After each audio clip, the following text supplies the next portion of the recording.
Everything you thought you knew about Michelangelo is about to change. Hey everyone, I'm Chris with a K, and welcome back to the channel. Today we're celebrating the birthday of Michelangelo Buonarroti, born March 6th, 1475.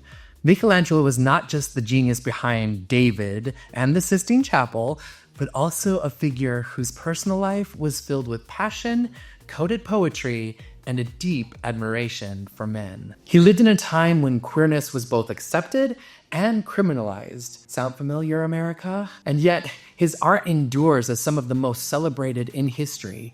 And if you stick around, at the end, I'll share how Michelangelo's story inspired me to embrace my own creativity in times of uncertainty.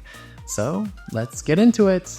This week in queer history, stories told with love and glee. Michelangelo was born in 1475 in Caprese, Italy, and became one of the most influential artists of the Renaissance. His masterpieces like David, the Pietà, and the Sistine Chapel are widely considered some of the greatest works of all time. But what many don't know is that his art was deeply personal, reflecting themes of beauty, love, and longing, often for men. Michelangelo's intense admiration for male beauty is evident in sculptures and frescoes, where the male form is idolized in striking and intimate ways. He also wrote over 300 sonnets, many dedicated to Tommaso di Cavalieri, a young nobleman Michelangelo described as the love of his life.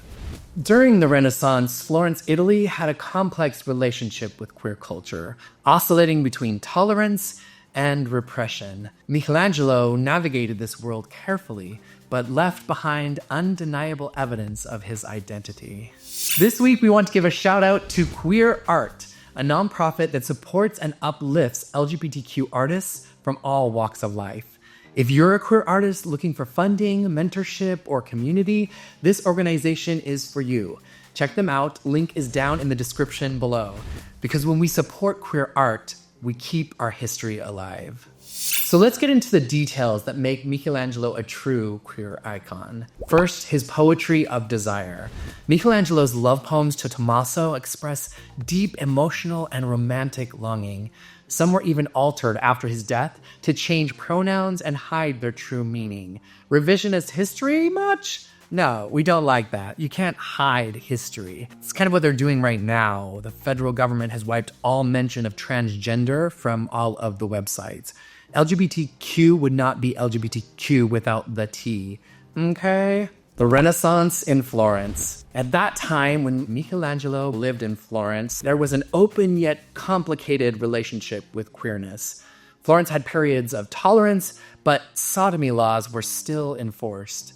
Michelangelo's relationships were never officially documented, but close attachments and passionate writings tell their own story. His artistic vision. His works from the creation of Adam to the Last Judgment feature homoerotic imagery that reflects his deep appreciation of the male form. Many scholars believe these artistic choices were not just aesthetic, but deeply personal.